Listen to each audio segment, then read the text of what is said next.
Bismillahirrahmanirrahim. Assalamualaikum warahmatullahi wabarakatuh. Dan selamat sejahtera sebagai pembuka cerita. Terima kasih Syafa ucapkan kepada korang. Tak kira lah korang baru ataupun korang dah lama dah dengarkan kisah seram Kak Cina Seram Santai ni. Dan kali ni Syafa akan kongsikan kepada korang kisah seram sekolah, yang mana kisah berdasarkan kisah seram sebenar yang diceritakan kepada Syafa oleh kawan Syafa, dan juga Syafa akan kongsikan kepada korang pengalaman seram pengawal keselamatan dekat sekolah yang Syafa pernah bertugas. Yang macam kita tahulah, sekolah ni antara lokasi yang dikategorikan sebagai lokasi yang berhantu. Antara kisah yang Syafa nak ceritakan kepada korang kali ni, kejadian seram ni berlaku pada waktu siang. Jarang kan kita nak dengar kisah seram pada waktu siang. Kalau dekat sekolah ni pula selalunya kita akan dengar kisah seram daripada budak asrama, daripada pengawal keselamatan. Semuanya berlaku pada waktu malam. Jadi sebelum Syafa mula menceritakan kepada korang, kalau korang tak like lagi video ni, korang kena like. Kalau korang tak subscribe lagi channel Seram Santai ni, korang kena subscribe. Okey, Syafa akan mulakan dengan kisah ataupun kejadian seram yang berlaku dekat sekolah tempat kawan Syafa pernah bertugas. Okay, kawan Syafa ni dia bertugas dekat satu sekolah, dekat satu kampung, dekat satu daerah dekat Alustar ni. Dan kawan Syafa ni jawatan dia sebagai pembantu perpustakaan, tapi dia tak duduk dekat perpustakaan. Pihak sekolah sediakan dia satu bilik dan dia akan duduk dekat dalam bilik tu. Kalau kata ada yang nak guna perpustakaan ataupun ada pelajar yang nak guna perpustakaan, barulah kawan Syafa ni dia akan masuk ke perpustakaan. Sebab pengetua ataupun pihak sekolah tak benarkan kawan Syafa untuk duduk sorang-sorang dekat dalam perpustakaan lepas terjadi satu peristiwa yang mana kejadian ni berlaku sebelum kawan Syafa bertugas lagi lah dekat sekolah tu. Ada seorang cikgu, waktu ni waktu tengah hari, lebih kurang pukul 12 macam tu.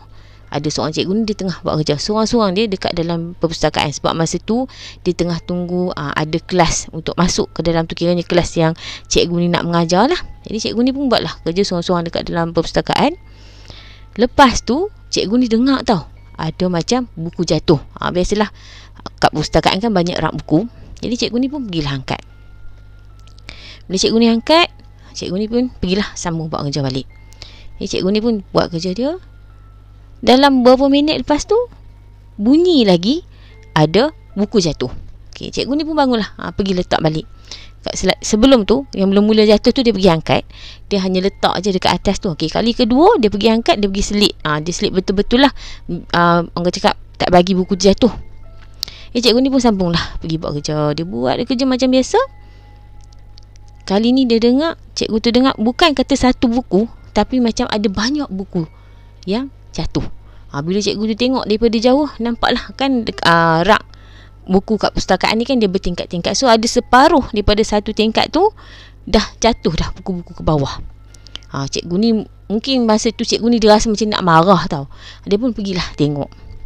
Bila cikgu tu pergi tengok, apa yang cikgu tu nampak ialah selain daripada buku yang tengah berselerak dekat bawah tu, dia nampak ada satu lembaga berambut panjang, bermata merah, berdiri betul-betul depan dia. Okey, kejadian ni betul berlaku waktu tengah hari tau.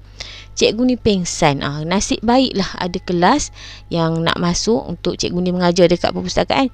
Jumpalah cikgu ni tak sedarkan diri, pengsan kat dalam perpustakaan. Lepas kejadian tu lah, memang pihak sekolah tak benarkan staff ke ataupun cikgu duduk sorang-sorang dekat dalam perpustakaan.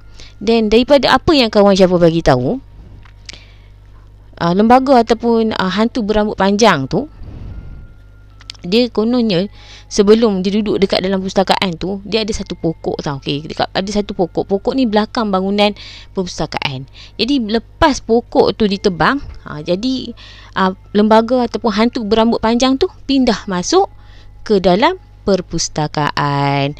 Dan itu kisah yang berlaku dekat perpustakaan sekolah tempat kawan Syafa pernah bertugas. Jadi Syafa rasa Syafa pun tiba-tiba teringat ada satu kisah yang berlaku dekat perpustakaan dekat sekolah yang Syafa pernah bertugas. Okay, Syafa pernah bertugas dekat satu sekolah menengah sebagai PT, iaitu pembantu takbir selama 1 tahun 6 bulan. Okay, kisah ni diceritakan oleh makcik pembantu pejabat yang ditempatkan di perpustakaan lah. Kira makcik ni dia bertanggungjawab untuk jaga perpustakaan. Dan masa dia makcik ni cerita dekat Syafa, dia dalam 3 ke 4 bulan lagi lah dia nak pencen. Okey, kisah dia macam ni. Makcik ni macam biasalah, setiap pagi lepas dia punch card, dia naik atas sebab library ni ataupun perpustakaan dekat sekolah tempat yang Syafa pernah bertugas ni, dia bertentangan dengan office, tapi dia atas lah, dia tingkat yang paling atas, office bawah. Okey, jadi bila sampai, makcik tu cakap keadaan pintu dekat depan perpustakaan tu tak ada nampak kesan kesan orang pecah, macam biasalah, pintu dalam keadaan elok. Tapi bila makcik tu buka aja pintu, makcik tu nampak dekat perpustakaan kan ada kaunter yang untuk budak cop buku, pulangkan buku tu kan. Laci dekat kaunter tu semua dah orang kata terbuka. Lepas tu barang-barang kertas-kertas dekat laci tu, dalam laci tu semua dah bertabur, berselerak dekat atas lantai. Makcik tu memang betul-betul pelik hari tu.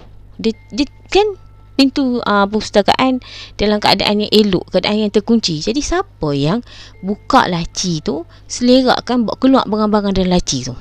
Jadi makcik tu pun rasa macam orang kata dia takut juga tau masa tu dia cakap.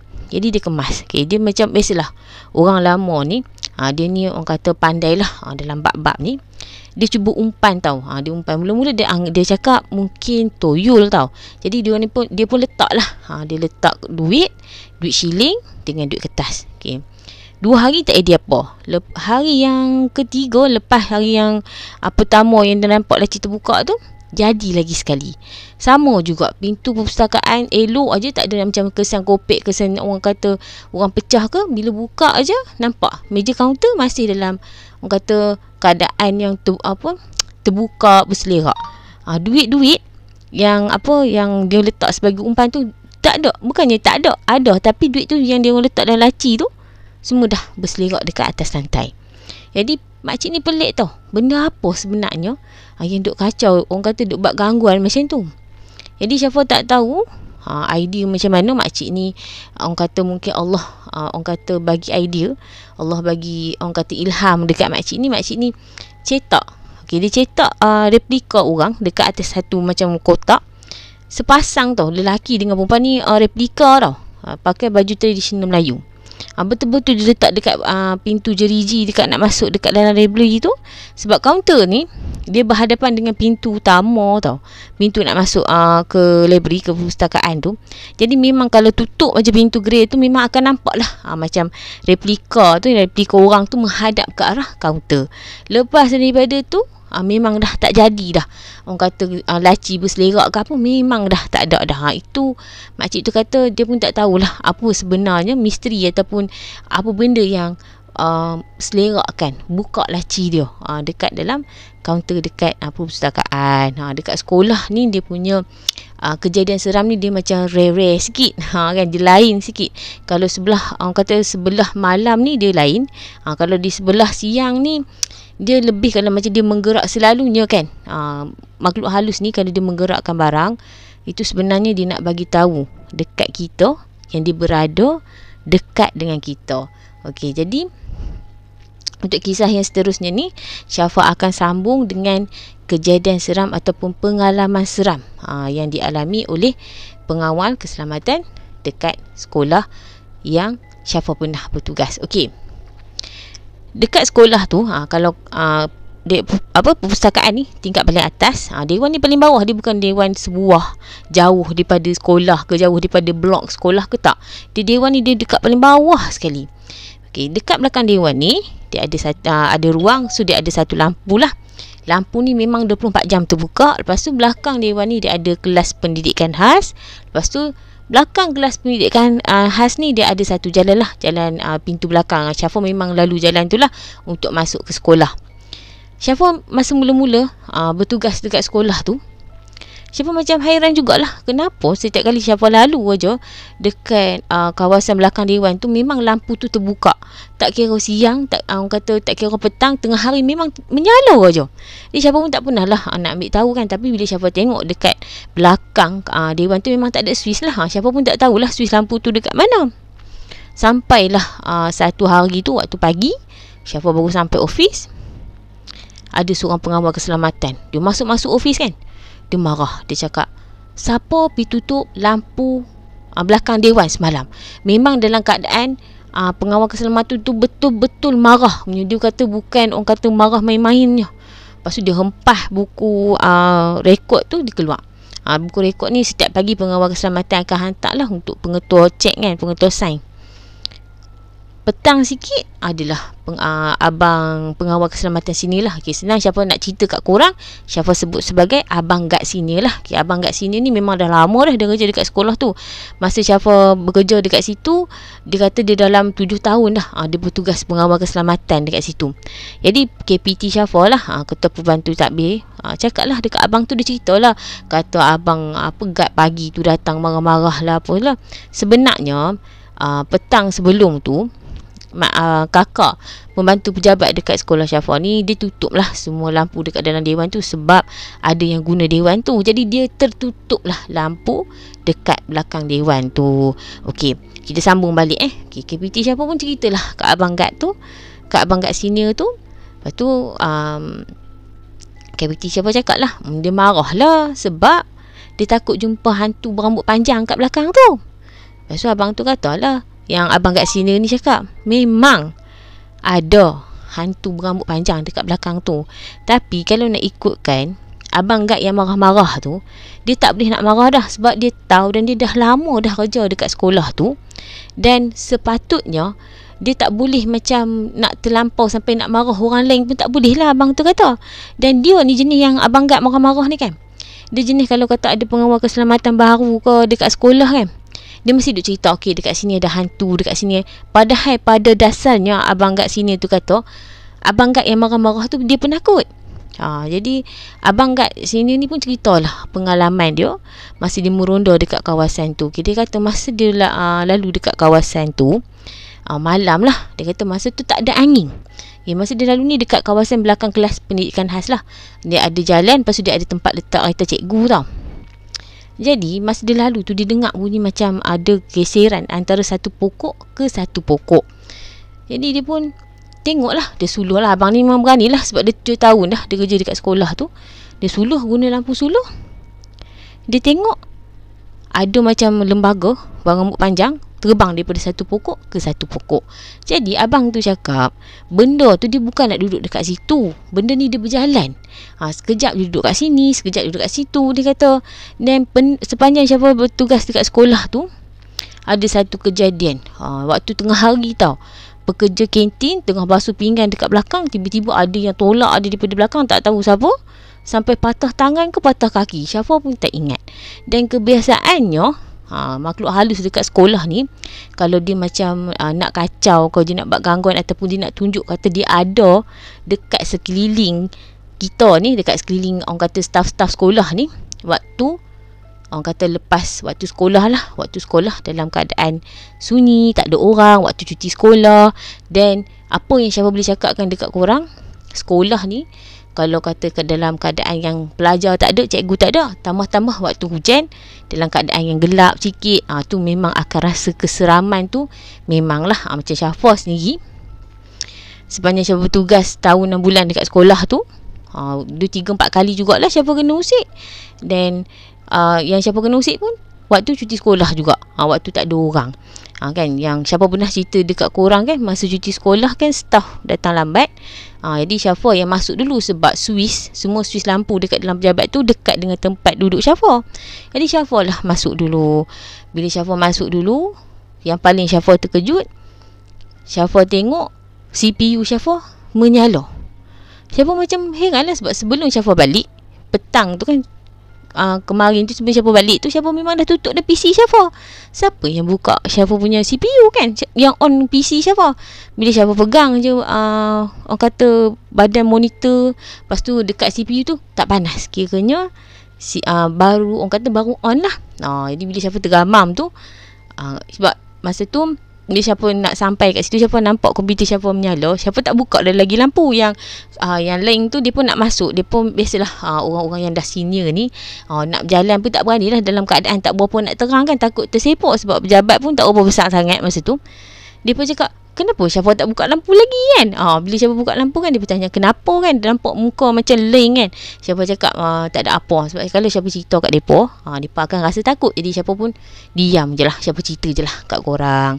Okey, itu kisah yang berlaku dekat sekolah yang pernah Syafa bertugas. Dan Syafa tak nafikan, memang sekolah memang berhantu. Dan bila Syafa pernah tanya kan, beberapa orang followers, dia orang cakap kalau dekat sekolah ni, dekat mana yang dia orang rasa seram? Maksudnya budak-budak sekolah lah kan. Dia pun jawab apa tau? Perpustakaan, makmal sains, makmal komputer, lagi satu bilik penolong kanan hem. Kiranya cikgu disiplin lah. Dia orang kata bilik cikgu disiplin pun menyeramkan. Okey, Syafa ada lagi satu cerita nak cerita dekat korang lah. Okay, kejadian ni antara orang cakap kejadian misteri. Korang nak tahu sebab apa? Okay, dekat Kedah ni, kalau hari Khamis, siapa yang kerja government akan balik pukul 3.30 petang. Kiranya half day lah. Dekat pejabat Syafa ada seorang abang. Abang ni dia memang datang awal daripada orang lain lah. Dia adalah orang yang bertanggungjawab untuk buka pejabat. Kalau orang lain masuk pukul 8, dia dalam 6.45 macam tu dia dah kena buka office lah. Sebab cikgu nak punch card lah apa semua kan. Hari sekolah biasa lah. Jadi hari Khamis tu, kami balik 3.30, dia balik dalam 2.30 pukul 3. Tapi kalau sampai ada minggu-minggu yang tertentu, cikgu hantar rekod mengajar, buku rekod mengajar tu dia kena chop dulu. Dia kena hantar lah, dia kena bawa masuk ke bilik, tak kira lah sama ada bilik PKM ke, bilik penolong kanan atau pengetua. Jadi minggu tu, cikgu ataupun penolong kanan hal ehwal murid lah, cikgu disiplin yang cek buku tau. Okay, dia pun dah siap semua. Cikgu-cikgu hantar apa semua, dia berpunch card. Bila dia berpunch card, dia pun hantar buku rekod dia pun sekali. Abang ni pun cop, dia pun balik lah dalam pukul 3 macam tu. Bila abang tu dah balik, kami pun tengah duk siap, duk settlekan kerja apa yang patut, duk kemas pejabat apa semua. Sebab nak tutup pejabat 2 hari kan, Jumaat Sabtu. Abang ni ada seorang cikgu mai hantar cikgu perempuan. Cikgu perempuan ni kata, minta maaf lah sebab dia kata dia lambat lah apa semua. So tak apalah. Adalah kakak pembantu pejabat kat pejabat Syafa ni cakap lah, letak je atas meja buku tu kan, atas meja abang tu. Nanti hari Ahad, abang tu mai awal, dia cok letak lah kat dalam bilik PKM. Sebab apa? Sebab bilik PK hari tu, PKM buat spot check besar-besaran. Jadi dia rampas lah, banyak jugalah, dalam 10 handphone budak-budak, handphone pelajar dia simpan dekat dalam bilik dia. Jadi hari tu selalunya PKM ni dia tak kunci bilik dia sebab ada handphone pelajar. Jadi dia pun tutup lah, dia kunci lah pintu bilik dia sebelum dia balik. Jadi memang buku rekod cikgu yang dah dicop memang dah ada dah lah dekat dalam bilik tu. Yang cikgu yang last ni lah hantar buku tak boleh bawa masuk ke dalam bilik tu. Tak apalah, sebab Syafa kan, tempat duduk Syafa kan orang kata Swiss lampu kan. Memang Syafa ni orang kata kerja buka lampu, tutup lampu office, memang kerja Syafa lah. Jadi lepas kemas apa semua, Syafa pun tolong kemas sapu sampah apa semua. Adalah yang lain-lain tu dia pun ambil sampah apa semua buang. Syafa adalah orang yang terakhir keluar daripada pejabat. Sebab Syafa kan orang yang bertanggungjawab tutup Swiss. Jadi Syafa pun tutup Swiss. Dalam sama-sama cahaya tu, Syafa terkejut. Sebab apa? Buku rekod cikgu tu dah tak ada dah dekat atas meja abang tu, tapi ada dekat dalam bilik PKM. Syafa pun pelik lah. Macam mana buku tu boleh ada dekat dalam bilik PKM? Jadi Syafa pun buka lah, cuba nak buka pintu bilik PKM tu, tapi berkunci. Lepas tu Syafa tu lagi keluar. Syafa macam pelik. Sampai sekarang ni Syafa terfikir, siapa, apa benda yang bawa buku rekod cikgu tu masuk ataupun letak atas meja bilik PKM. Bilik PKM ni selalunya dekat sekolah ni dia punya bilik ni bercermin, transparent, kita boleh nampak dekat dalam kan. Jadi Itu antara kisah-kisah ataupun kejadian seram yang berlaku lah. Jadi kalau siang ni dia mengusik macam tu je korang, dia tak ada lah macam ekstrim menjelmakan diri. Tu kalau dia menjelmakan diri tu maksudnya dia betul-betul marah ataupun dia sajalah. Kalau orang tak takut tu dia jemakan lah diri dia nak tunjukkan benda tu kan boleh. Kalau kita tak takut, kita terlampau takut pun payah, kita terlampau berani pun payah. Kita kena tahap keberanian kita ni dan ketakutan kita ni kena seimbang. Okey, selalunya kan korang mesti dengar kes histeria ni berlaku dekat sekolah dekat Malaysia. Jarang lah kita nak dengar kes histeria berlaku dekat luar negara. Sebenarnya kisah seram orang kata sekolah ni bukannya dekat Malaysia je, dekat luar negara pun ada. Okey, dan salah satu kisah histeria yang pernah berlaku dekat luar negara ni berlaku dekat Jepun. Tahun 2014 tak salah Syafah. Okey, dekat Malaysia dia macam budak tingkatan 1 lah. Dekat Jepun ni siapa tak tahulah dia tingkatan apa, tapi dia lebih kurang macam tingkatan 1 lah dekat Malaysia ni. Okay, dia ni ada satu model model pembelajaran. Model pembelajaran ni memerlukan pelajar-pelajar tingkatan 1 ni menghadiri satu festival. Biasalah dekat Jepun kan kaya dengan festival, banyak festival, dan orang kata kepercayaan dan kebudayaan dia orang kan macam-macam. Jadi bila pelajar-pelajar tingkatan 1 ni pergi ke festival tu, lepas tu esok tu diorang ni pun datanglah sekolah macam biasa. Waktu tengah hari 3-4 orang pelajar perempuan dekat sekolah tu menjerit. Ada yang menjerit, ada yang menangis, ada yang menjerit terus pingsan. Dan bila siasat balik, rupa-rupanya ada salah seorang murid tu adalah adalah hantu daripada festival tu, ikut salah seorang pelajar yang pergi ke sekolah, pergi ke festival tu balik ke sekolah. Yang dikatakan yang pelajar-pelajar histeria ni, orang kata yang terkena histeria ni nampak hantu tak ada kepala. Dan sekolah tu orang kata cuti dalam beberapa hari. Okey, sebelum Syafa berakhir, Syafa akan kongsikan dengan korang satu sekolah yang dikategorikan sekolah paling berhantu dekat dunia. Korang tahu tak dekat mana? Salah satunya dekat Alaska, US. Okay. Sekolah ni dihantui dengan sekumpulan perempuan memakai pakaian berwarna putih. Dan apa yang paling ekstrim gangguan yang orang kata hantu berbaju putih ni duk buat dekat sekolah tu ialah hempah pintu masa cikgu tengah mengajar. Memang seram lah kan, tengah-tengah mengajar, yang murid-murid pun tengah belajar dekat dalam kelas, tiba-tiba pintu kena hempah. Maulah tak terkejut kan. Sebab tu lah dia dikategorikan sebagai sekolah paling berhantu dekat dunia. Dan dekat China pun ada. Kalau yang Syafa duk baca selalunya dekat Amerika Syarikat. Paling banyak sekali dekat Amerika. Dia dekat lagi satu dekat India. Siapa tak ingat sekolah tu nama apa, tapi dekat sekolah tu waktu cuti sekolah penduduk dekat kawasan setempat tu akan dengar lah macam ada yang orang kata sekolah tu macam buat operasi macam biasa. Macam ada murid-murid, padahal sekolah tu orang kata musim cuti sekolah. Okey, setakat ini sajalah perkongsian yang Syafa nak kongsikan dengan korang. Sesungguhnya yang baik itu datang daripada Allah, dan yang buruk tu semuanya datang daripada Syafa. Syafa nak minta maaf kepada korang sebab Syafa tenggelam timbul dalam buat konten untuk korang. Sebab Syafa sekarang ni bergelut dengan pelbagai masalah lah kan, sebab Syafa tengah menguruskan hal berkaitan dengan arwah mak Syafa. Jadi bila kita berada dalam tahap emosi yang tak stabil, dalam keadaan yang agak stres, Syafa tak boleh nak fokus buat konten. Sebab tu Syafa ambil masa untuk Syafa berehat sebentar, dan Alhamdulillah bila dah pulih baru Syafa kembali buat konten. InsyaAllah tahun ni Syafa akan konsisten dalam menghasilkan konten. Sebab Alhamdulillah lah, masalah Syafa ni Allah dah bagi sedikit jalan keluar, dan harapnya dipermudahkan lah Syafa punya urusan. Dan Syafa mendoakan korang semua sentiasa dilindungi oleh Allah daripada gangguan manusia, iblis, syaitan dan juga jin serta sihir. Urusan korang dipermudahkan dan rezeki korang mengalir seperti air zam-zam yang mengalir. Terima kasih. Assalamualaikum.